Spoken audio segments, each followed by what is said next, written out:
Seireitei, a Bleach fandom community podcast brought to you by Karakura High School's pilot foreign exchange and study abroad program.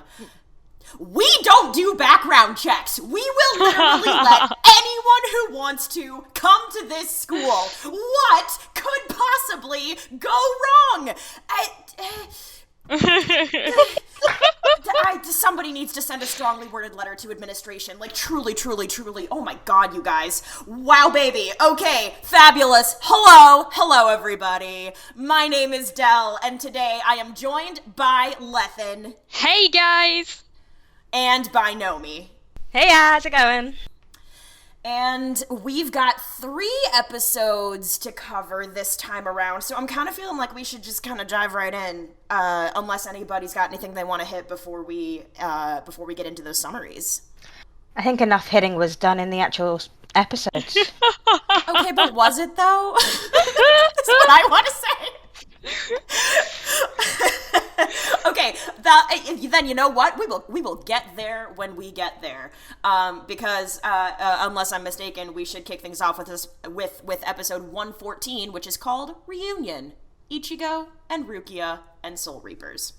So, we return to the tense scuffle between Yami and Chad and Orihime and Tatsuki and, kind of Ukiura, who is mostly there to make colorless commentary from the sidelines, but, he's there, technically.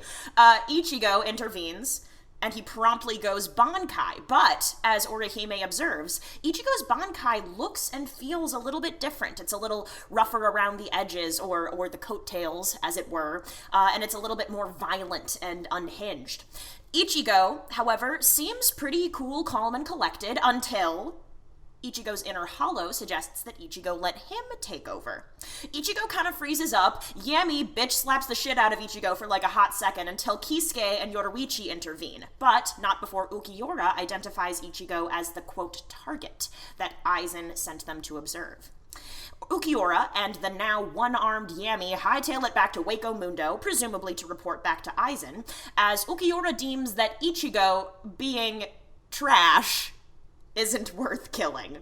A few days pass, and the gang spends some time recuperating from their wounds, but when they return to school, they're in for one hell of a surprise in the form of a few familiar faces. That's right, Ikkaku and Yumichika and Renji and Rangiku and Toshiro and Rukia are all in the world of the living at Ichigo's school, under orders to team up with Ichigo and prepare for an inevitable full-on battle with the Arrancars. And that brings us into episode 115, Mission: The Soul Reapers Have Come. Ichigo and Rukia have a sweet taste of a reunion. It lasts all but 2 seconds before she promptly drop-kicks him. Renji holds him up whilst Rukia slaps him about a little and then drags his ass in soul form outside. Ikkaku and the rest of the Soul Reapers are left behind and subjected to the mutterings of their classmates who wonder if they just killed Ichigo. Rukia and Ichigo go off to find a hollow, and Rukia lectures Ichigo as he tries and fails to fight it, too scared about the hollow inside him. With a pep talk from Rukia though, Ichigo finds his resolve once again and defeats the hollow easily. He's then escorted carefully by Rukia to apologise to Orihime. Ichigo returns home that evening to receive the knowledge that the Arrancar are not normal hollows who have had their masks removed, but in fact are likely hollows whose class ranks above a Menos Grande. Toshiro explains that if Aizen has more than 10 of these at his disposal, then the Soul Society is doomed. Meanwhile, we see Ukiura return to give a report to Lord Aizen and his 20 brothers. Which leads us into episode 116, The Evil Eye, Aizen Again, in which Ukiura and Yami return to Aizen, giving him and the congregation an eye-opening, literally, recount of what went down in the world of the living. Meanwhile, there's a happy little powwow happening at Ichigo's house before they all disperse and try and find their own places to live, which leads Rangiku to stay with Orihime, giving her some naked truth and reassurance to assuage her worries and anxieties about herself, Ichigo, and Rukia. Finally, there's another Rankar called Grimmjow that takes interest in the world of the living after seeing Okiora's account and decides to check things out for himself. There's a lot there, and there's no, in the sense that there's a lot of information and a lot of, like, the plot's moving fast now. It's not just exposition anymore. It's ramifications of a lot of the exposition that we got in the first few episodes of this season, I think. Yeah, wow. Oh my god. I also, when I was watching, I forgot that we got to meet Grimmjow, and I forgot how much I like him. Ooh, which is for later. Like, that's not until episode, he doesn't come in until 116, right? Or no, 115. Yeah, okay, all right. So we'll get there when we get there also. I'm gonna contain myself so we can, like, go in order like people. Okay. Great, so I think something that I want to kick off by acknowledging about episode 114 is fairly straightforward, and it's something that Orihime observes, and I don't know, like, the two of you might have more to say about it, because frankly, Ichigo's consistent increases in power have never been something that excited me too much within Bleach. I think his trajectory as a shonen hero who keeps leveling up makes sense, and I do think it's justified and well explained, but it's never been, like, the thing about Bleach for me. So Ichigo's Bankai, which he uses, like, right away, by the way. Like, it is funny to me how quickly people go Bankai once they show us their Bankai, like, once in Bleach, generally. Not everybody, but a few people sort of have this habit. But his Bankai, it certainly looks different, which I, like, shout out to Kubo, who just likes drawing pretty clothes and wanted to give Ichigo this flowy coat with a deep V. Like, no shade there at all, ever, because it's a lovely choice.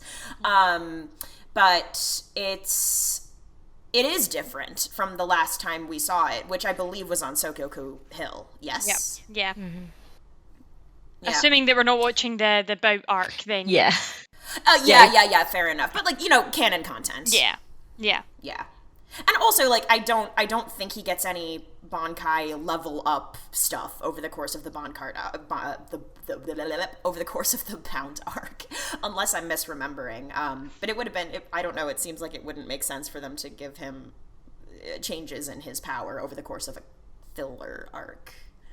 I don't know. I can't remember. I didn't watch it for years. We're not cheeky. We don't spend time with the Bound arc.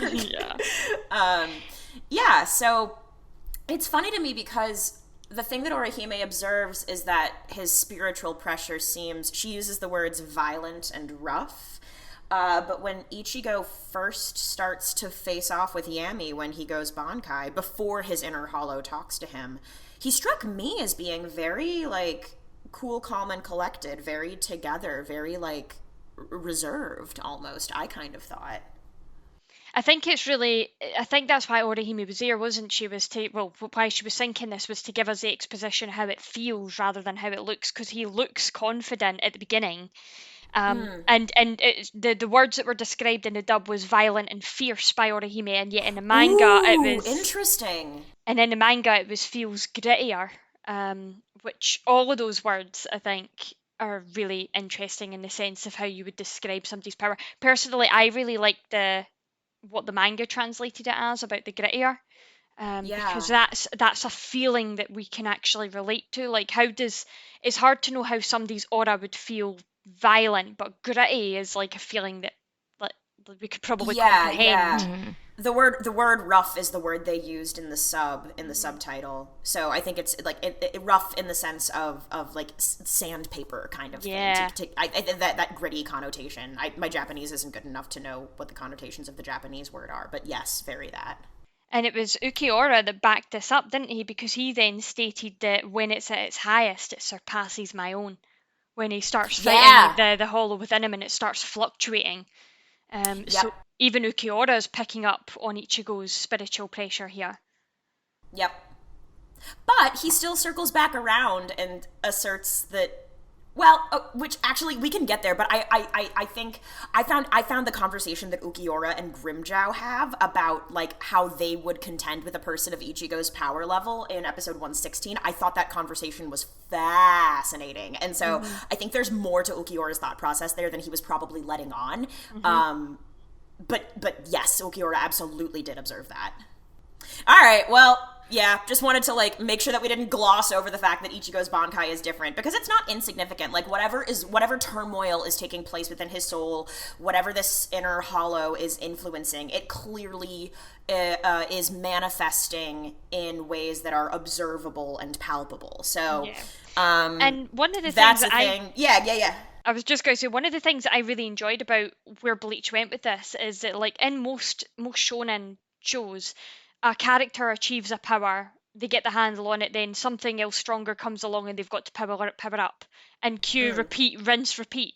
But with Bleach, you know, we know that Bankai is the highest level that a Soul Reaper can sort of obtain. Ichigo has obtained that. So rather than them inventing a new power level above that for him to obtain, although we do know that this mixing with the Hollow is effectively that in a way, they're having him battle with being able to maintain his power rather than him powering up, which I thought was really good. It's just a nice twist on the usual shonen crap we get fed.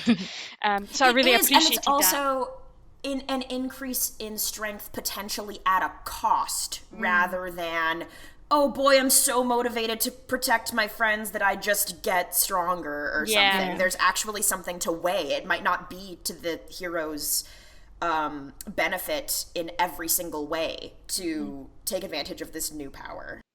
Yes. It also kind of just leaves it open as well, because we're now left wondering if Ichigo wasn't so distracted and had all these inner turmoils, could he have actually defeated Yami during this battle? Or even if he didn't have all this distraction, would Yami have eventually overcome and defeated Ichigo? So it leaves us trying to guess exactly how strong this new threat is as well.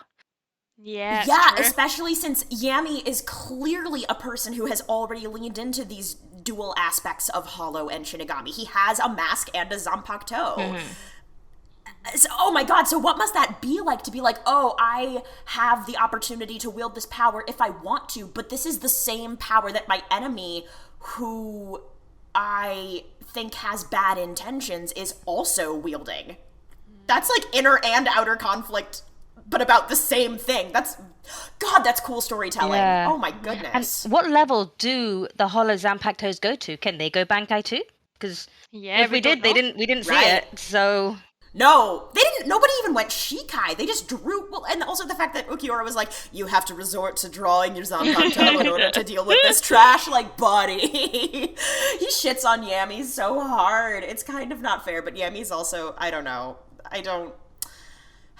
Well, actually, this brings me into another thing that I wanted to talk about with this episode, which is we get a little bit of insight into what these Arankars can do. We get a couple words dropped, which is kind of neat. So, Ukiura, over the course of shitting on Yami for his lack of perception and lack of skill, he talks about Yami not having mastered something called the Pesquisa, which is an Arankar skill that has to do with perception of spiritual pressure. It's like, I don't think it's always necessarily a meditative state type thing. We do see Grimmjow utilizing this technique in episode 116, actually. But you're supposed to be able to, like, cast out this pulse. It's like a radar, effectively. You cast out this pulse, and then it'll ping when sources of Reiatsu within a certain proximity are sensed. Do they have to roll a d20 dice for perception check to be able to achieve that? My god, Yami has a negative perception modifier like nobody's business, for sure. Oh my god, no, Yami's barbarian class, for sure.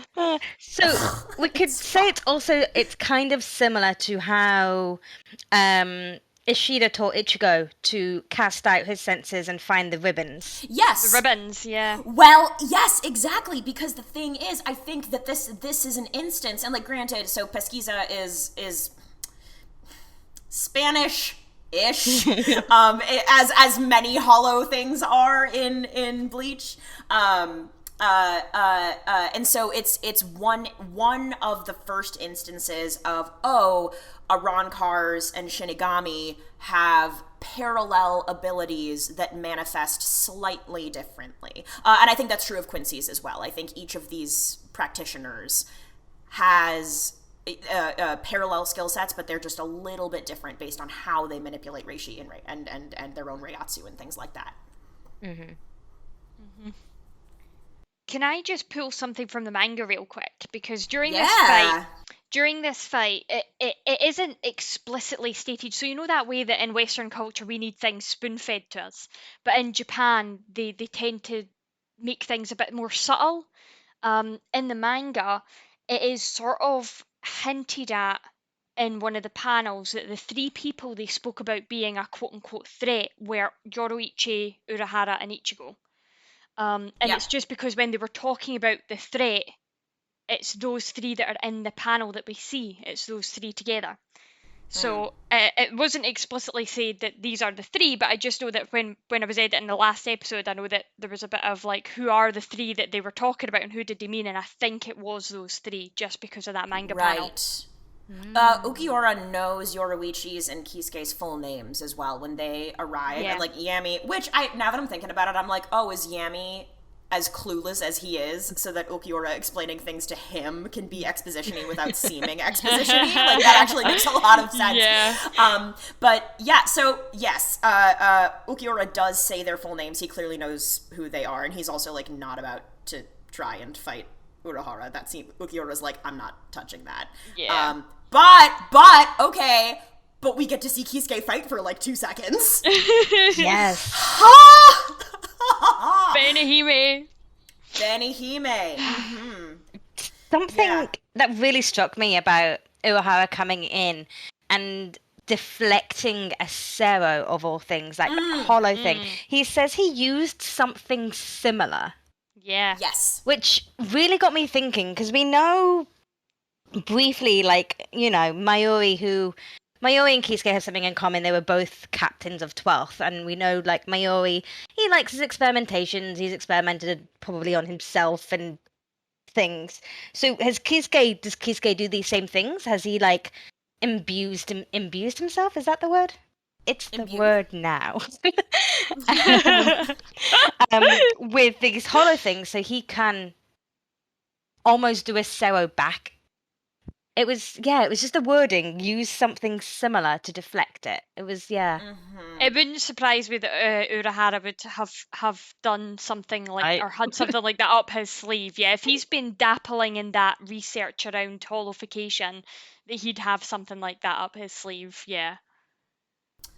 My only other thought is that it's just keto, because I know that I mean it's unclear. So we know that high-level practitioners of keto can make use of keto spells without the incantation, and we know that Kisuke is super powerful. We know he was a captain. We have like it and I whatever. Like, I don't know whether people are aware of like the rankings that the various levels of success that one can achieve as a keto practitioner, but Kisuke has achieved the highest. Kisuke is a keto master. Like, I don't feel like that's even a spoiler. It's just like, nobody even talks about it. Nobody talks like, about it. Yeah. Who cares? Whatever. Kisuke's a keto master. Kisuke's very good at a lot of things, including keto. So I've sort of always, even though I think the energies themselves are not exactly the same, I've sort of always thought that keto and the Sero were like in the same way that I was talking about the thing with Yami. Oh, the Pesquisa. Yeah. Was like his version, or the hollow version of other Reiatsu detection techniques. I've sort of always seen the Sero as being hollow keto a little. So I wonder whether he used keto. That would make sense in terms of his power. And if anybody's going to know a keto that would counter a Sero, it's going to be Urahara. Oh, 100%. Yeah. He's so uniquely qualified to do that. Yeah, for sure. Humble shopkeeper, my fucking ass. Oh, yeah. Oh, no. He's shady bitch. God, I love him. He's amazing. He's so good. Yeah. He's such a good character. Yeah. Yeah, I don't think we've seen him use his Zanpakuto to do anything other than just like be a sword when he was chilling with Ichigo back in the first arc. So we get some small insight into techniques that he can use that are specific to him and specific to his Benihime. Which means Crimson Princess in Japanese, by the way. So the fact that that light is that, or not light necessarily, but whatever kind of manifestation of power that is that red color is congruent. It makes sense given the name of his sword. Mm-hmm. So yeah, I guess it's kind of like, it's this fight, it's the aftermath of this fight, and then it's like, Yoruichi and Kisuke express to each other that this threat is serious. Neither of them is stoked. Yoruichi actually seems to have taken a pretty significant beating, which is, this is kind of like the first time we've seen that happen because she's super, super good. So then, yeah, everybody's worried, and then we get to go back to school, and then with a little bit of levity. Like, I truly, I've said this before, but the fact that Bleach is able to balance seriousness and intensity with just humor, silly bullshit. Yeah. I love that about it. I really do. Like, I just think the scene where they're all walking through the hallway and you can only see bits and pieces of their outfits and their hair and the most distinguishable features. Yeah. Yes, but it's very sweet. It's like, oh, you know who these people are, but then, and you get to hear them being silly with each other. These are people who all know each other, and you get to go like, I know that bald head. I know those tits. Like, I know. And then it's familiar faces. It feels very satisfying, I think. That's going to come up in the manga and anime differences a little, actually.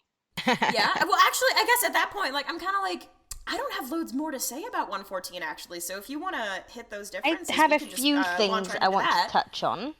Sure. Go for it. It's just mainly, there's a shift from the last episode in Kon. Like, when Ichigo's just, like, lying on his bed, he's rethinking, he's deep in thought. Last episode, Kon was actually really quite supportive of Ichigo, and he was trying to be nice about it, but this episode was a complete shift in which Kon had just lost his rag, he was yelling, he was not being very supportive at all, and he ended up just, jumping out the window and Yuzu finding him. But there was just like this complete shift. That's because in that Kon, wasn't and canon. it was really interesting. I don't know if anyone else noticed it. It wasn't canon. It was anime only. Ew. It's so weird not being the manga anime differences this week. I know. Okay, that's fine. I mean, I did think it was. We did, I was watching it, I was like, I wonder if this is because of, what happened last arc, that they needed to change it in this arc. Okay, that's maybe. fine. Anyway, yep. Go for it, because I wonder if one of yours is going to cover one of mine. Oh, mine's actually the timeline. Okay, so we've got 5 days between the fight between Okio and Yami and them going back to school. But we see them back at school, and then we see Okio and Yami going to Hueco and reporting back to Aizen. So, did it take Yami and Okio 5 days to get back to Aizen? Are they that scared of Aizen that they've been, dawdling for the past 5 days? Not wanting to go back and report that they failed? I don't know. It was just a very weird timeline shift. I don't know if, maybe the manga does it differently in that you don't see them at school, and then it kind of flows more quickly, and it seems like they did go straight back to Aizen. But yeah, the anime made it seem like it took Okio and Yami 5 days to get back to Hueco. Let me see, I'm just flicking through it right now because I wasn't massively paying attention. Yeah, I guess I just sort of assumed that... No, you see it in order. You see them going to school, Ichigo dealing with the hollow, all of that kind of stuff, and then at the very, very end, I think it's just for that dramatic effect so that we can have Toshiro explain, if they've got more than 10 of them, we're screwed, and then... Yeah. Oh, surprise, yeah. Yep.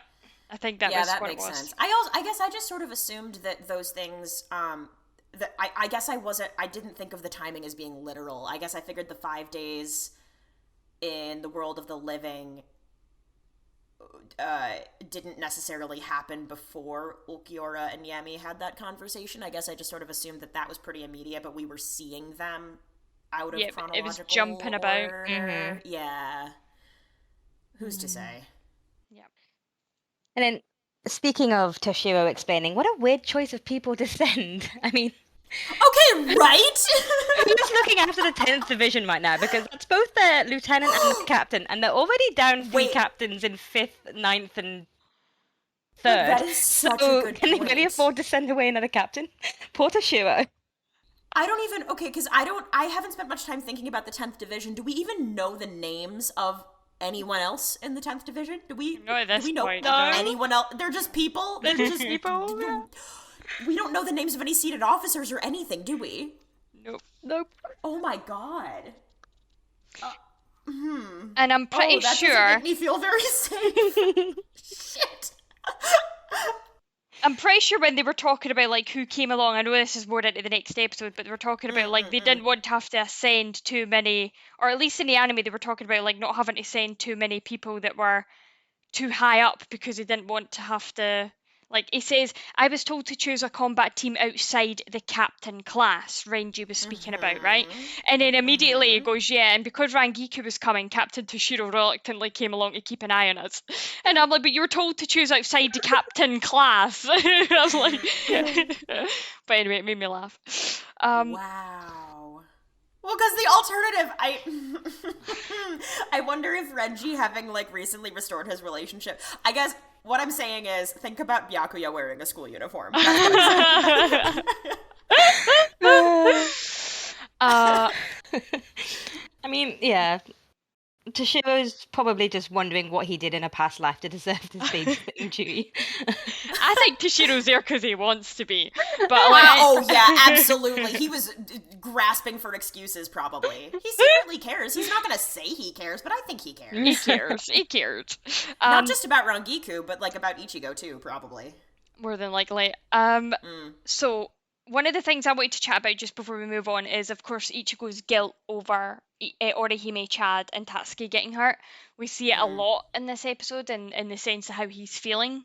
And I just thought it, like, God, that must suck. Like, he prides himself in being the strongest person to be able to protect the people that he cares about, and he feels like he just let everybody down, and he's letting it really eat at him. And he's blaming himself. And when else did we see him blame himself like this? We saw it when he blamed himself over his mother's death.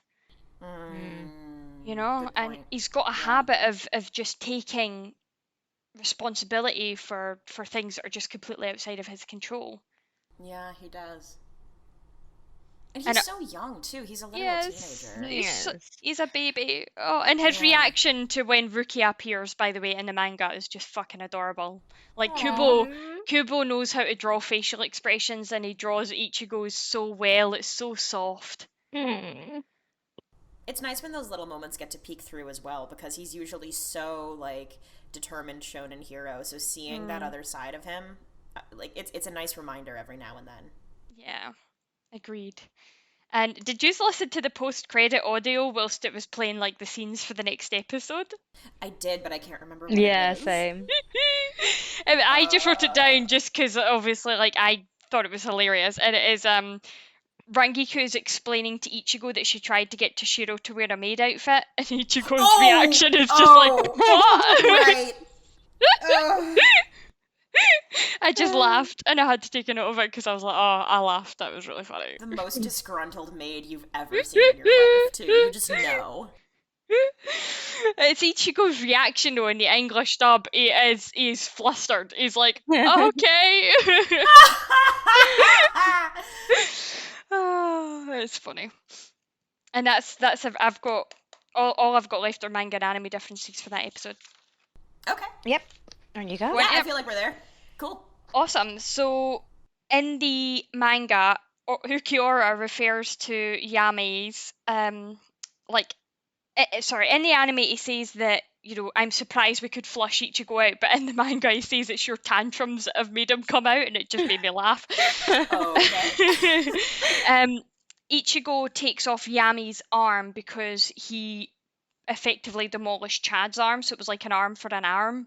And in the Ooh, anime, I love that. I love it too. That's why I was like, I have Oh. to take a note of that, because in the anime he just says, "Oh, because Chad was lying on the ground." And again, it's that censoring of how much damage has actually been done to people, which will come up again actually. Yeah, there's a lot less blood, probably. Yes, Ooh. yes. The little interaction between Urahara and Yoruichi was interesting. So when they go side by side, Urahara says, "I've got this," and Yoruichi says, "He's all yours." But in the manga, Yoruichi's the one that speaks, and she says, "I'll see to Orihime, give me the medicine." And then Urahara gives Yoruichi the medicine that she then takes or tries to take to Orihime. But Yami tries to stop her. He's like, "Come back here, you bug." And Yoruichi just one kicks him. There's no fighting. Like in the anime, there's a scuffle and she hits him a couple of times. But in the manga, it's one full on, really powerful kick to his head and he goes down. That allows Yoruichi to be able to go and see to Orihime. I also love the fact that when Urahara shows up, he says hello with a heart.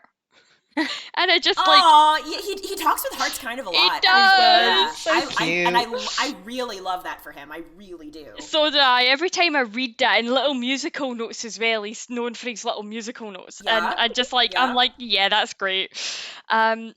In the manga, Orihime is bloodier than she is in the anime. It's like half of her face is skinned off in the manga. Wow. And I think that was why Yoruichi wanted to go to help her straight away, because obviously we know Yoruichi had been training Orihime, so there's probably a bit of a soft spot there, I think. Yeah. In the anime, Yoruichi eats forever. That's like a really fucking long scene with a ridiculous number of bowls. Oh I my! think it was like 20 plus. I was actually uncomfortable. I didn't like. I'm also one of those people that doesn't like the sounds of people eating too much, and so I didn't like that. It was too long. It's a shonen joke that's been done between every anime ever, but in the manga it isn't. It's just one panel of her with just 3 empty bowls and a couple empty dishes, and that's it. Like there's no eating. It's just she's got a couple of plates.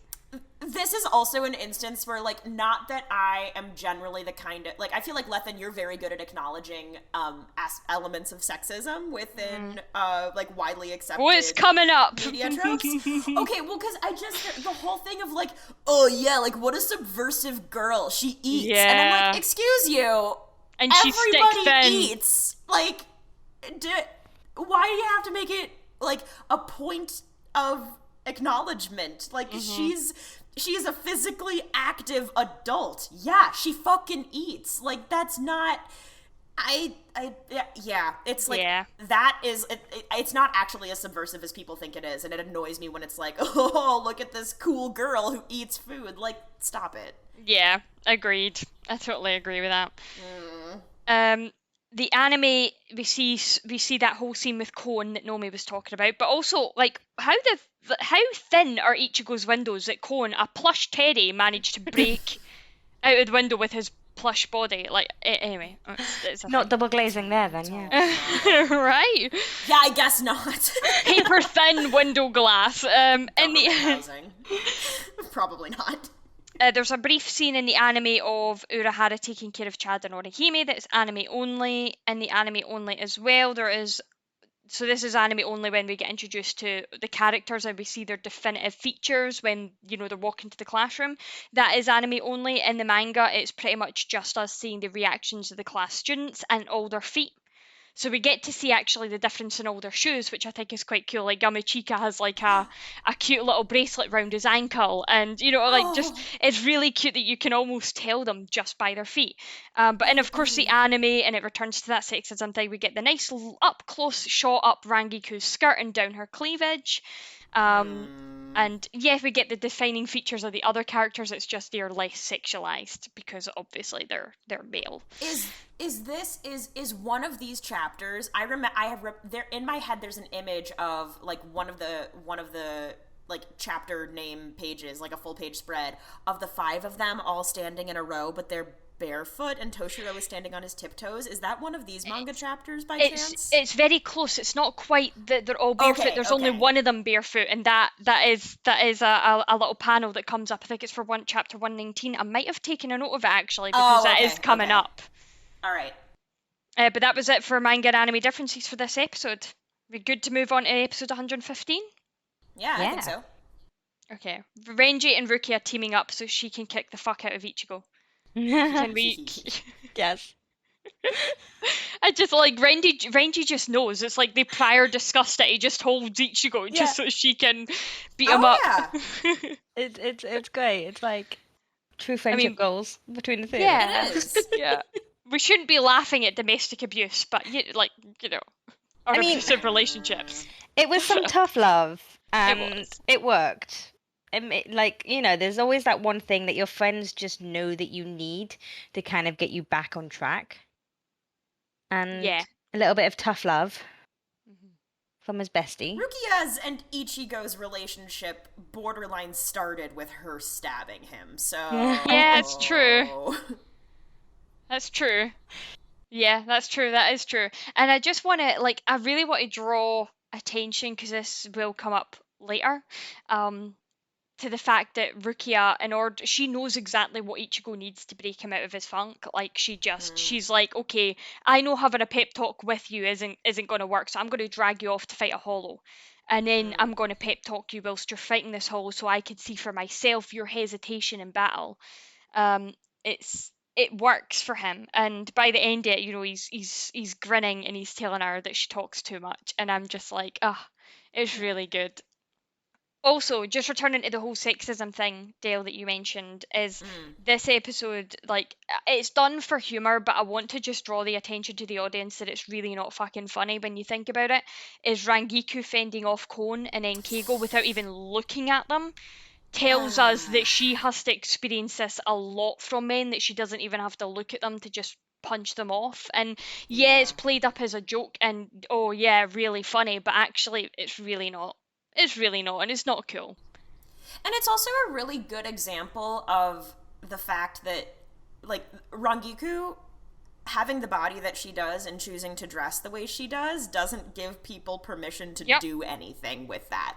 She's expressing herself and she exists the way she exists, and that's not an invitation, even as that's a joke. Not consent. In fact, especially as a joke, because if you say something as a joke, then sometimes that leads other people to conclude that it's okay in a real way and not just in a joke way, and it's actually not great in either situation. So it circles back to that whole tell the young girls to change their school outfits because they might distract boys, rather than teaching boys to just mind their own fucking business. Yeah, boys and Chizuru. yeah. Because I do want to, it's not just boys, but it is also, It's that stereotype, that argument that they make in schools, isn't it, about those two genders when there's so many more that exist. But we should just be teaching people to mind their own fucking business. All people should mind their own fucking business. Yeah. But yes, that, on a more positive note, my queen's epic drawings returned this episode, so I was happy. So Yep, got to acknowledge the awesome drawings, even if Ichigo doesn't. He deserved that notebook to the face, to be honest. I do think that really specific breakdown, Ichigo not being super familiar with the different classes of Menos, and then Toshiro, who is, I think it was, appropriate that Toshiro was the person to give that explanation, because he is obviously the highest ranking person in the room.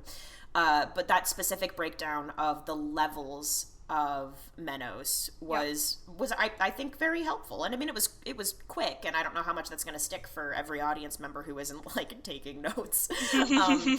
But clarifying that was it was cool, because as I think we've, as an audience, we've had the experience of seeing various Menos just come out of the sky, that big swarm of Gillions, for example, and then we're like, oh, okay, so that's called a Menos Grande, but then we looked at, there are other specific hollows that have more distinct characteristics, and those have also been called Menos Grande, and so now understanding, it's Menos Grande is an umbrella term, and within Menos Grande there are various kinds of hollows. Yeah, you've got the Gillian class, which is the foot soldiers, which I actually think I messed up in my episode summary, didn't I? Called them Menos. Really?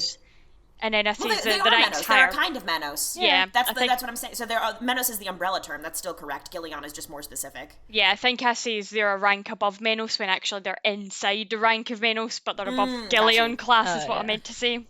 Yeah. Because they're not super smart, and so, like, I swear to God, I'm not gonna, like, just mention funny things from Bleach as Abridged all the time, but some of the audio choices they make are just so strong. And so, a bunch of Gillions just, like, prying their way out of the sky is an image we've seen a couple of times, and in Bleach as Abridged, there are just, like, layers and layers and layers of multiple voices just going, "Hi, guys." And I think it's so funny. "Hi, guys." Every time. Just look at them. They have their faces, like, don't move. It's just, the incongruity is so funny to me. It's Rangiku's voice in the abridged that I just think is altogether hilarious. It's so funny. It's so good. Funny. Like, literally, listeners, please God, watch this show on YouTube. Like, it's the best abridged series I've ever seen. It's so strong. It's so good.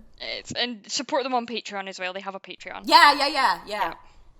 Yes, so we find out about the different classes then of Menos, and then one of the things that Toshiro says is that the Vasto Lordis is more powerful than the Captain class of the Shinigamis, which I'm sitting here and I'm like, well, why haven't they never attacked? If they're stronger, why has there been no... Yeah. Well, just because they're stronger doesn't mean that there's something they want from Soul Society. That's right? true. Yeah, it could be that they're content, or they don't have... Yeah. They hadn't had the organization to warrant successfully attacking. That's what I was thinking, Nomi, is that maybe it's because they all work singularly. Mm-hmm. But now with Aizen, that might be changing. Yeah, because you've got that expose as well with Toshiro going, at least if they have at least 10 Vastalores, then they're pretty much screwed. And then in the very next scene, you've got Aizen saying, "Come and tell us in front of your 20 brothers." Yeah. It's like that expose to say that, Aizen's already exceeded Soul Society's expectations and he's got double what they were expecting. Yeah, and, I imagine... because Hueco Mundo is so big and there are loads and loads of hollows, it seems unrealistic to assume that there were fewer than 10 Vasto Lordes total prior to Aizen's weird ascension. So I imagine what Toshiro meant by that is like, oh, if there are at least 10 Vasto Lordes organized under Aizen, then we're in trouble, not just like if 10 Vasto Lordes exist. Mm-hmm. I didn't have a lot for this episode, actually, in terms of notes. The only thing that I had left to call out was the post-credit scene, Captain Komamura's Giga as a dog, which I found hilarious. It was the cutest thing. But that was pretty much it for my notes for this episode. What about yous? Just shot of Aizen on the throne, baby. That's the only other note that I have that we haven't touched on yet. But just like, look at this man. Look at this man. Ooh, sir, sprawl! I beg of you. Oh. It's no wonder there's so much powerplay fan fiction written about Aizen. There's so much of it. Yeah. Anything else? No, I had nothing else for that one. It was... Not really. No, Can I just dive straight in with the manga and anime differences then for this? Oh yeah, for sure. Yes. Cool. So in the anime, the classmates remember who Rukia was. In the manga, they don't, which makes more sense because, of course, in the manga they would have cleared everybody's memory of her, and I'm pretty sure that was a whole thing. Why wasn't would they it? change that? Oh my gosh. Yeah, I thought that was weird too because isn't it when That's Rukia leaves, nobody remembers? Like they even had that in the anime. Yeah. Because I think I remember thinking, wait, they remember her? Like when I was watching the anime, I was like, interesting. Yeah. Very strange. So that was a weird twist. But yeah, in the manga has it right in the sense that nobody remembers her. They're just like, who's this girl? Why is she standing on the window? In the manga, Orihime is much more excited to see Rukia, which I think was cute. Her her speech bubble had like this flower type feel to it. It was really cute. In the manga, Mizuhiro, so here's your point, Del, actually, about the artwork, because it was like a cool transition. In the manga, Mizuhiro says that Keigo makes a super cool footrest, and then in the next panel immediately is the Soul Reapers with all their feet up. Ooh, But it's big fan of that. Yeah, it's Ikaku. That's Ikaku's cool. the only barefoot one, but all of the rest of them have their shoes on, but it is really cool the way they done that. Nice. And that is the cover art for chapter 197 if anybody wants to go and have a look. In the manga, we've got Karin says that Tatsuki has a killer body, which, represent. I'm totally, I'm love totally that. down with this. Yeah, like Yes. in plenty of fan fiction that Gisha and I we've wrote Karin kind of skewing in that direction. Yeah. So I'm like, Absolutely. yeah, represent. Yes. And then in the anime, there is beef between Rangiku and Yamachika, and that was why Toshiro tagged along, which in the manga isn't true. It was just because Rangiku wanted to go, period, that Toshiro was like, I should probably tag along with you. And at first I thought it's probably because he doesn't want her getting any trouble, but then I thought deeper about this. If we put ourselves into Toshiro's character right now, like, he not lost somebody, but he like almost lost somebody really close to him, like in Momo, and she is obviously a female that he felt that he needed to protect. And we know how him and Rangiku's relationship, like, Rangiku has completely chosen Toshiro over her childhood best friend in Gin. Oof, And good so point. I'm wondering, Toshiro going to the world of the living because Rangiku was going, I don't think it was to keep an eye on her because she can't control herself or she's going to get up to mischief. I think it was genuinely to protect her. Yeah. Well, and I also, knowing that they were about to go into a potentially conflict-heavy situation with Aizen and his ilk, Toshiro doesn't know when and where Gin is going to show up next, and so I bet I wonder how confident he is in Rangiku's ability to face off against Gin if it had to come to that. Yeah. I think he wants to be there for emotional support as well as physical. Very much so. And I think those two rely very heavily on each other. However you view the relationship, whichever side of that coin you fall on, it is at least familiar. Like, it feels to me very family. Yeah. Almost like brother and younger brother, older sister, but he still is so protective of her. And he's probably also seeing it as a sort of distraction as well. Otherwise, he'd probably just be sitting in the Soul Society waiting by Momo's side, whereas this he's seeing as a chance to not repeat past mistakes and to go and help and support someone and not repeat the past. Yeah. Oh, I didn't want the feels today, Lethan. Right? Yeah, sorry. And that was it for the No, don't be manga sorry. anime. It's awesome that this can exist in a shonen. Like, how fucking cool. And I think it's good for us to be able to analyse, because obviously, like, we just get little snippets like this, so it's nice to be able to dive in and think about, okay, but why? But why would that character act that way? Why are they doing that? Why did they actually go? That's actually super clever. It's like, if you're ever looking to get insight that you weren't expecting, just ask yourself why a character does something and see where it takes you. Yeah. I love that. My one question with all of this, and I'm not complaining because it is so cute and so adorable, but when did Orihime and Rangiku even spend enough time together to warrant Rangiku automatically going to Orihime's? Like, it's canon-wise, they've met once, and that's when Rangiku was drunk and saying, "Hey, come drink with us," and they're like, "No, we're underage." That's the only technically canon time these two have ever said anything to each other. But now we're getting this really cute, really wholesome kind of... Rangiku is the older female influence that Orihime has never had. Like, if you think of Orihime's past, she's had abusive parents, she's got some distant relative who pays off her for her education, and she's not really had that older female influence. And here's Rangiku.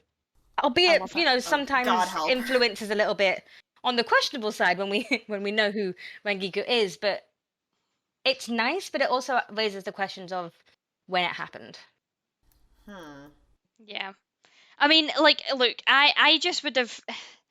I know I'm going to have that rant again, and I'm so sorry to the male listeners or anybody that's like sick to death of hearing about feminism. But, like, see, when two girls are alone, that's not how they act. Like, I'm sorry, but I know that the whole stereotypical pillow fight. Oh, well, let's have a bath together. We're strangers. We barely know each other. Come join me in the bath, and then, like, just being naked in front of each other. That's not what girls do. What? Girls... Is it not? Oops. I know. Like this is going to be a really extreme parallel, right? But that would be like me as a girl, somebody that identifies as being a woman, writing two male characters who are like, oh, they're alone together. Let's have them wank each other off. Like, it just doesn't. It's like, no, that's not what they do. We don't act like that around each other. Like, watch a movie, play video games. Common stuff. Yeah. I'm sure it that's irked like me. target audience bullshit, but you are correct. But yes, I just wanted to have that little rant. However, it's a shame. It's a shame that because that for me takes me out of what's actually happening. Like, because then I'm just like, fuck's sake again.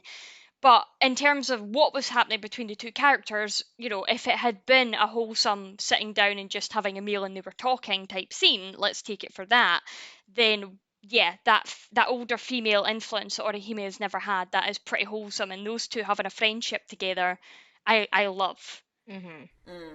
But yeah, how it happened, I don't know. It's just Rangiku just seems to be the extroverted friend. She's the Slytherin that adopted the Hufflepuff, isn't she? Yes. Ooh, okay, yeah. But in reality, what all it needed was pizza and beer. Yeah. That'd have been perfect. Yeah. Or not beer, because Orihime is underage. I'm sure Rangiku would have forced her. Well, she refused once. Yeah. Although I guess I did really like the bit, not pizza and beer exactly, but I like the fact that Orihime cooked for her, and she cooked her like weird Orihime food, and Rangiku was like, "This is the best." Like, it was clear that she wasn't doing it for show. The fact that the two of them share that is really, really sweet.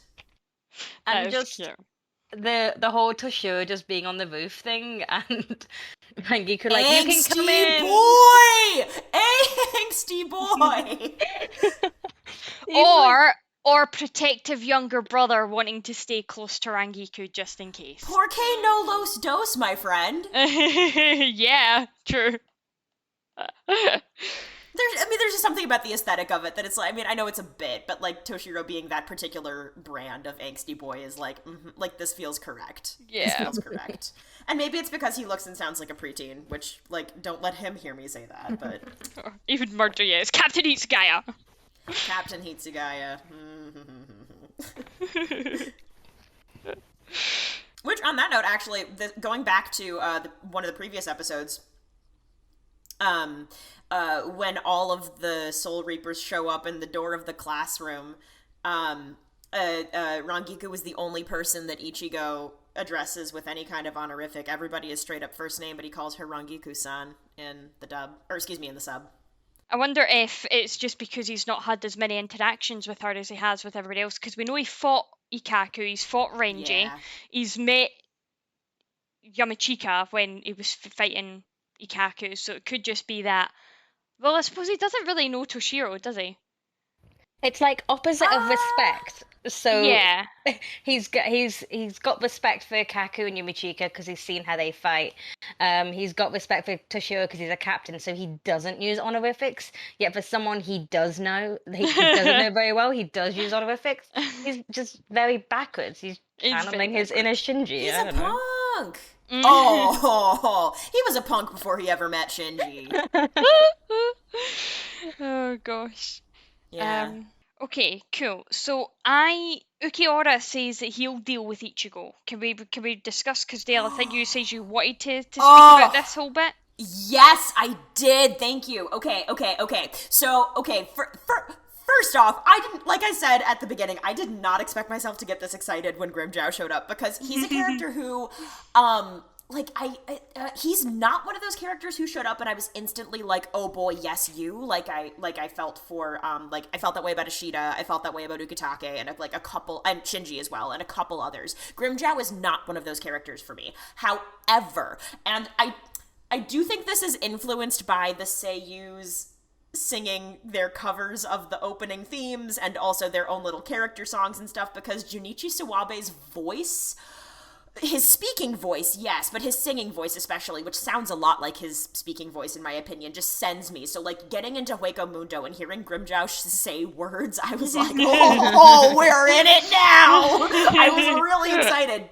But I think the conversation that Ukiura and Grimmjow have together about dealing with Ichigo, or like not dealing with Ichigo immediately if you're Ukiura, I think it speaks to the strength of Kubo's ability to write distinct and different characters, because Grimmjow and Ukiura, who are both, it seems, united under Aizen, have such different perspectives about this, and like both of them actually actively make sense. They both make really good points when they're having this true back and forth conversation. And Ukiura is clearly a calculating intellectual type, and Grimmjow is a little bit more like rough him up and go at him. Ukiura's assertion that he thinks it makes more sense to let Ichigo go at this point because Ichigo what he says is that Ichigo is either going to destroy himself by like not getting an appropriate handle on his inner hollow, or on the off chance that Ichigo does manage this, Aizen and their ilk can bring Ichigo under their control. So Ukiura's like, we can use wait him. A little. We can use him. Either it's like not our problem and we're gonna work smarter, not harder, or this is a tool for us. And Grimmjow is like, no, he's clearly very strong, and he's only gonna get stronger, so why not just smash him now? Both of those points make sense, and both of those points are reflective of these two very different characters who share a goal. It was just a really cool scene, and I forgot about it, and also I love Junichi Suwabe's voice, so hearing him speak was a plus for me. So, and that's all. Can we give Kubo a big shout out here for these character designs? Like, yes! You know, like, because Grimmjow and Ukiura are two fantastically designed and expertly looking characters. I just love them so much. They're so unique. Excellent eye makeup on both. I was going to say the eye makeup as well. Yup.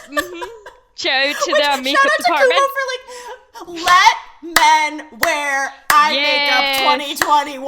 Like, if quarantine has taught us nothing, it's that we can express ourselves however the hell we want, and that's not what actually matters. So, hey boys, if you are out there and you want to wear some eyeliner, then just fucking do it. You have my permission. Yeah. Go for it. Yeah. I think that's all my points actually for this episode. I don't think there was anything else majorly that I took a note of, so it's all over to you I guys. just kind of had that one thing. Yeah. I think this was very it was just going to stay with each other, experiencing the world of living thing, isn't it? I've actually got a point in the manga and anime differences that I think was quite interesting. Yeah. Well, this episode was a little bit more filler. Like, there was a lot more filler in this episode than there was in... I thought that, but when I was doing the manga and anime differences, there was only 2. This was very close to the manga, actually, this episode. Weird. Interesting. Yeah. Like, unless, Nomi, do you know something different that I didn't notice? Because I noticed it in our notes that it said it was half filler, but actually it was pretty damn spot on. Not half.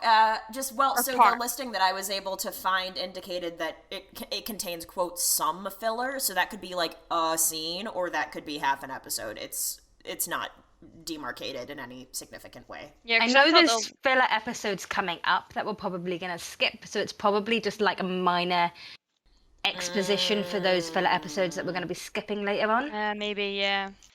So let me lead into the manga and anime differences then, because we've got 2 and they revolve around Renji and Urahara. So in the manga, Renji says that he's always wanted to meet Urahara, and so he says that he's going to go and stay at his. And then later we see a scene of Renji sitting outside Urahara's shop, but in the anime he goes straight inside and he's inside and he's like, it's like they already know each other. But in the manga, Renji is sitting outside in the dark with the shop shut, and then Jinta turns to Urahara and says, he's still out there, and Urahara replies with a very straight to the point, I have no business with an assistant captain from the Soul Society. And that's it. That's all we see. And I just thought that was really interesting because obviously Renji wants to spend time with Urahara because of how Urahara trained Ichigo. I think Renji thinks that he can learn something from Urahara. Yeah. But Urahara is like straight up like, I've got nothing to say to these people from the Soul Society. Oh, I It's thought it was for really a different interesting. reason. Oh, what did you take it as? Because maybe I read it wrong. I thought Renji had gone, like in the manga, that Renji had gone to Urahara to give him hell for what he did to Rukia. Oh, Well, shit. it's never explicitly, I don't think it's explicitly said. He says that he wants to ask Urahara a question, and then he says something about when he, let me see if I can find a scene, because right now I'm just juggling my words. Let me see if I can actually find the moment when Renji says he's going to go and stay with Urahara. Okay, well then, I guess I'm off to where? I'll go to Urahara's place for now. He was the one that got you ready to fight us in just a few days, right? I've always wanted to meet him, is what Renji says. Okay. And then he says, besides, there are a few things I want to ask him about, and it does show you Rukia when he says that. Okay. So I think it's a bit of both. He says that he got Ichigo ready in a few days. He wants to meet him, and then he says besides, and we see a shot of his eye looking at Rukia. And then he says, there are a few things I want to ask him about. Yeah, I think it could certainly be both. That makes sense to me. Yeah. Yeah. I don't know. I think maybe I was just looking at it from like a person who ships Renji and Rukia together, like perceptive. I think though he says that he wants to ask a few questions, but that doesn't mean he doesn't want to beat the shit out of him for it too. You know what I mean? Well, but I think that's valid. Like you can read between the lines perfectly here because I think that's true. I'm also sure that Renji's got to be aware that he can't beat the shit out of Urahara, right? Like, he knows he's not on Urahara's level, I'm sure. More than likely, but I think it's that monkey chasing the moon thing he had with Byakuya again, isn't it? Well, maybe. There's less of a relationship there, though. That's true. But yeah, that was the only manga and anime differences for this episode. Otherwise, it was pretty compliant. Huh, apart from words here and there, but I wouldn't take a note of every single word unless they were funny or they meant something completely different. I just like Toshiro sitting on the roof going, "I'm hungry" in the manga. Yeah, that little scene, he's just like, yeah, I'm hungry. He's a little boy. Oh. But yeah, is there anything else from you guys, or? I don't know. Do we want to touch on the fact that now we know that Isshin was a captain in the Soul Society, and Rukia is there, and there was a whole bunch of Shinigami in the room? Do we want to touch on that a little bit? Like, true. Oh my god, and the bit when Isshin and Yuzu were like listening through the door. Which actually, I did have a thought about that. So thank you for bringing up Isshin. It's just so, and of course, Karin like looks at this situation and is like.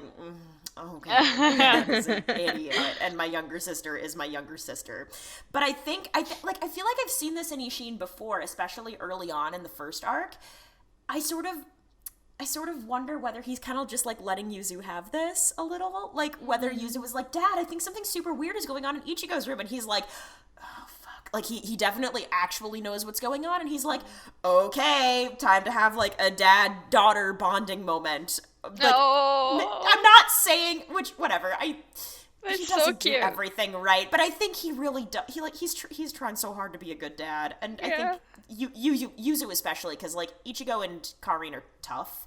Yuzu is kind of less that, and so She's I think he probably So I think it was I sort of headcanon that it was Isshin going, "Ooh, I know what's actually going on," but then outwardly being like, "Okay, Yuzu, come on, let's do this. Let's do this super serious spy mission thing as dad and daughter or whatever, you know?" That's so cute. My heart. Yeah. I like that. I'm going to headcanon that too, because obviously we see, but you know me, you raise a good point. Like, Rukia comes and gives him a whole sob story, and Ishin's just like, "Yeah, I'm going to buy this." I just take it for granted that Isshin is almost always savvier than he lets on. Because we get to see a very like, I know this is from, like a couple episodes ago now, but that conversation that he has with Kisuke about the night/day, who knows, that Masaki died. Like, he's a serious person able to have serious conversations when he needs to, and that's super clear. And so when he's in these other situations where he's being a total goof, or when he's like happy to let Rukia go on about this sob story thing, like, I take it for granted that he's playing along. Yeah, I like that. Oscar of the year goes to Ishin. Yeah, honestly, though. It was a toss-up between Ishin and Sosuke Aizen, who pretended to be a good dude for years and years and years and years. I think Aizen wins the acting. Like, Ishin can award. get supporting, it's fine. I think Aizen will later be disqualified for cheating. I mean, Aizen went to the whole thing of wearing prescription lenses for fucking years, you know? Yeah, no, it just turns out that Aizen just hypnotized everybody to vote for him. It's okay. Well, that's... Yeah. We're just inventing a Bleach Oscar ceremony right now. We already have our Shinigami Cup. Why can't we do an Oscar? That would be a great fic. Yeah. The Shinigami Oscar section. Don Kanoji's gonna be so pissed when he doesn't win anything. Oh, God. Yeah. Well then, do we have anything this week for delving into the Donkai? Sort of. Yes. We have... Okay. I think we've got the same thing. Have we got the same thing? Is it the official illustration Bleach Brave Soul thing? It is, yes. Okay, I'll let you say it. Okay. Then. I have just 'cause, spices as well, so it's fine. Go for it. Okay, so the video game Bleach Brave Souls is releasing an official artwork, and it basically just contains heaps of amazing, gorgeous art. Some of which is, of course, designed by Kubo. When you've got the Can't Fill Your Own World Can't Fill Your Own World artwork that he did for the anniversaries and everything. It's currently listed on the Japanese Amazon, and it costs around £30, $40 US. And I have heard some success stories of people in America who have managed to already pre-order their copies. So if you do want a copy of this amazing artbook, it just contains all the art from the game itself, then definitely check it out. I want one. It's a lot cheaper than Jet as well. £30. Ooh, I did spring for Jet. Did I tell you guys that? Yeah. I don't regret it. It's so beautiful. Maybe I'll need to invest in this. That's about it for news, I think. Still waiting. Oh, we're still waiting for those bloody anime release dates. Come on! Yeah. I'm hoping it's not going to become a situation like the Yuri on Ice movie where we're still waiting fucking 6 years later. Did you know that the person, Junichi Suwabe, voices Victor also, in addition to voicing Grimmjow? So Grimmjow and Victor have the same voice. He's done a lot, but those are two of the ones that he's most known for. I love Victor. Well, speaking of Bleach Brave Souls, their 6th anniversary is this coming Sunday, so Sunday the 18th. Oh, wow. So the weekend that you're listening to this, it's Bleach Brave Soul's 6th anniversary. They're doing this huge Bankai Live, and the voice actors for Ichigo, Byakuya, Chad, I want to say, and somebody else. I can't remember who. They're all going to be there. They do this every year, and they do like a Bankai Live, so you never know. They may have information that we don't. That's a good point. I'm not crossing my fingers too hard, but that's a good point. No. I'm doing that thing where I'm like, I never expect anything, and I'm not getting my hopes up at all, so that when something does drop, despite the Squad 13 and me, I'm deciding not to be hopeful, so that when something actually does drop, that'll be a nice surprise. If that's all we've got for news this week, then shall we carry on to our Shinigami Cup Peroxide edition? Yes. Yeah? Okay, sweet. Who, my friends, wore it best this week? Mine is the Shinigami in school clothes. It had to be said. Just the fact that Ikaku wasn't allowed to take a sword, so he had his own little wooden sword instead. Fucking kendo stick! And the little anklet that Yumichika has on his foot, and just, yeah. Ikaku, I feel like Ikaku must look like he's like 35 at least. I just feel like he's such an adult. I don't know. It's such a combination of just you've got the elementary school silverhead kid of Toshiro and the 35-year-old thug who probably looked as though he failed school 50 million times. Yeah. Oh, I love that for him, actually. That's hilarious. And then Toshiro, who jumped up a few bloody years above his age group Oh, he for would being too smart. He would, yeah. I think Yumichika just looks ageless. He can do whatever he wants. My care. who wore it best goes to Ishin and Yuzu wearing those glasses to their ears. Nice. Mine goes to the deep V in Ichigo's new Bankai fit. Oh, hello. Yeah. All right, sick. Up next, we've got Best Ship. Rangiku and Hime and Sister Goals, and even though it's the completely wrong way to go about it, just their whole friendship and relationship that, you know, could get better. As long as they don't run around naked together. It's fine. But yeah, the premise behind their relationship. Yeah, there was a lot of soft moments in these episodes between like Ichigo and Rukia and Orihime, and Rangiku and Orihime, but mine has to go to Katsuki and future Karin when she's a soccer champ. Oh my Love god, it. martial arts and soccer Yup, power lesbian pro athlete couple. Right? Somebody write it, somebody draw it, please. I want that so badly for them. Holy shit. Yep. Okay, well now that's my actual best ship runner-up, which was the one that I listed first. Is the friendship between Rukia and Orihime. I thought it was really, really sweet to see Rukia, like, being really excited to run up to Orihime and say hello, because we haven't seen that from her very much. So, like, how cool that they have that. I really like that friendship. Mm-hmm. Yeah. And finally, we have Double Take. My double take was the timeline and the whole 5 days between leave the fight and going back to Hueco Mundo and just how it all fit in. Good one. Mine was actually the shading in the artwork for Ichigo's Bankai. So it's like it's shaded way more in depth, and it's a beautiful Bankai reveal again. And there's some really outstanding, stunning artwork when he like goes Bankai, and then there's this beautiful page spread between him and all the sort of Soul Reapers who came to the world of the living.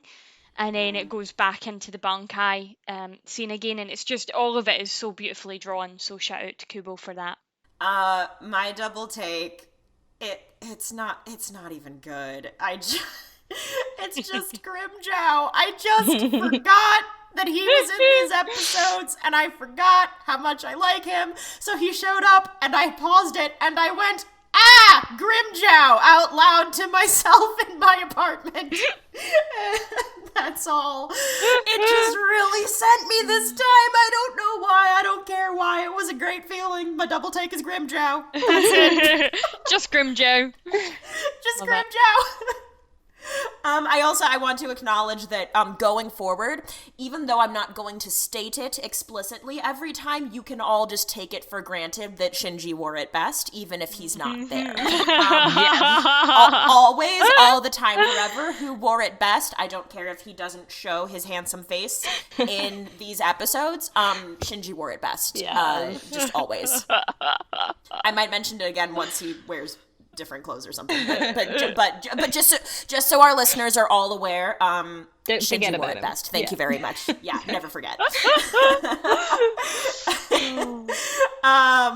Great. So now let's all find other things other than Shinji's handsome face to fangirl about. What are our fandom shoutouts this week, y'all? Oh, that was a good segue. That was. Aw, cheers, man. So, my fandom shout out, it's somebody's birthday today. As of recording, it is Captain Kuraku's birthday. And Yeah, 7-Eleven. Yep. You're right. my fandom shout out is this artwork by Coldspaghittieart on Tumblr. I love this artist. Yeah. Oh, nice. And it's I love just this the artist so colours much. and how striking it is, and it's also really soft because of his facial expression. He's just got that little Also, blush because he's been pecs. drinking, and it's just so cute. And happy birthday, Kuraku! It's just amazing. Mildly presents. spoilery, this one, I will say, but not too much. Yes. I mean, well, no, actually kind of a lot, but if you know, you know, and if you don't know, then you probably don't know. That's what Yeah, I'll that's say. true. Yeah. Yeah. Yeah. It's clearly him. Yes. Oh, that's good. That's really good. Mine I am very excited by mine, actually. Mine is a fan fiction, and it is so in the previous couple of seasons, we heard that Byakuya fell in love with Hisana, and that was why he adopted Rukia. But we never found out how Byakuya met and fell in love with Hisana. This fan fiction is a 133,000 word fan fiction called Her Other Half, and it is all about how Byakuya and Hisana met and fell in love. And it is amazing. It's so well written. It is so soft. It is also incredibly 18 plus. I'm going to put that out there right now. It made me look at Byakuya very differently, but he is very in character, I must say. Like, he very rarely speaks, and when he does, his words have, like, they just strike. Like, there's one scene in it where he, asks Hisana to walk beside him, and it's so simple, but it's, like, in front of everybody that he says it, and she then has to walk beside him, and she still feels like this rat from the Rukon district, and it's so well done. And it is written, depending on your platform of choice, it is written by Broken Town on Fanfiction.net, where the whole thing is 133,000 words, or on AO3, she goes by Lady Dusk and Dawn, and in our server, because I bullied her into joining, it is Jirachi, who is recently joined the server. And I honestly, I fell into this fanfiction and I could not put it down.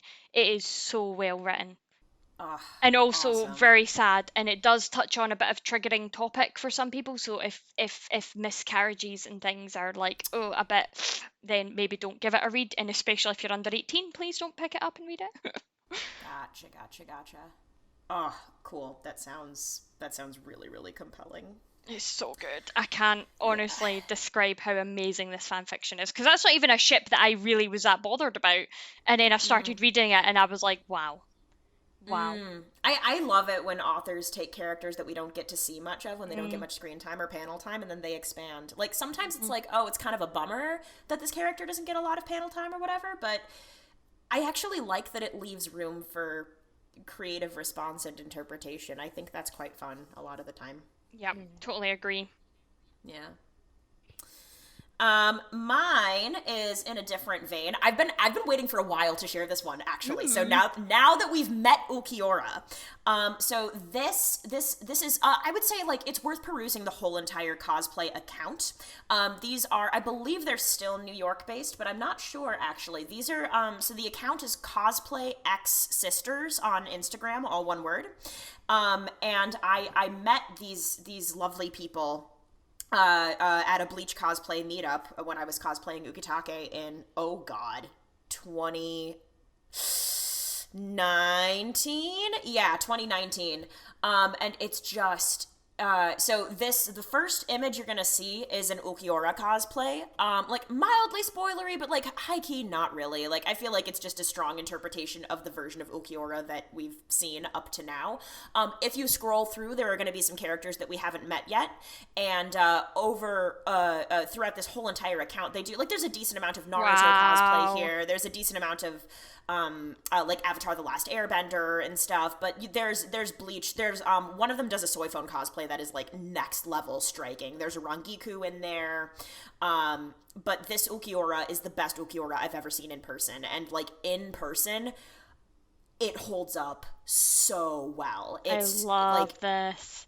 It's just so good, and both of them are so talented. They make so many elements of their cosplays themselves. And I just think that this person really captured Ukiura's vibe, facial expression. I'm pretty sure that they sew their own costume there, because it just, the way that it contours and fits her is just so, it's just so perfect. So yeah, so it's a really cool cosplay, and I'm glad that now we've met Ukiura so I can share it with y'all, because it's just very, very good. So that's CosplayxSisters on Instagram. I recommend following and looking through the whole account. I love it. So amazing. Yeah. Anything else to say before we wrap this bad boy up? No, I'm just too busy looking through this cosplayer Right? account. They're so good. They're so good. Oof. Oh, Okay, the well, Toph cosplay. Holy shit. Sorry. Wait, which one? The Toph cosplay. Yeah. It's Holy super, shit. super good, right? It's so good. They're so good. Yeah, I think they're really good at, like, Holy shit. capturing the vibe. Like, the tilt of the head, the facial expression, the position of hands. The soy phone is so good. So good. Yeah. Like, so anyway, listeners, like, if Lethan's reactions are anything to go by, then, like, you too should lose yourself in scrolling through this account, because it's just, they're just great. Sweet. So Lethan, I'll leave you to that. Please scroll to your heart's content. And in the meantime, you wonderful souls, that is the end of another episode. If you like what you heard and you want to get involved, you can find us by searching for TheSeireitei on Tumblr, Instagram, and Facebook, and TheSeireitei on Twitter. Each of these platforms will link you to our fantastically deadly Discord family, where you can chat with us about the show, read fanfiction, take part in creative challenges, and talk anything and everything Bleach. Now, Ichigo and Rukia might reap souls, but we are hoping to reap some 5-star reviews, and that is where you come in. Make like our favorite orange-haired protector, and go to iTunes to rate us and review us and make us feel like #1. And to those of you listening on YouTube, don't forget to be like Chad and give us that good thumbs up with the one good arm you've still got. Oh baby, we really appreciate it. On the next episode of the podcast, we will be covering anime episodes 117, Rukia's Battle Commences, the Freezing White Blade, 118, Ikaku's Bankai, the power that breaks everything, and 119, Zaraki Division's Secret Story, The Lucky Men. We'll see you souls then. Till next time. Bye! Bye!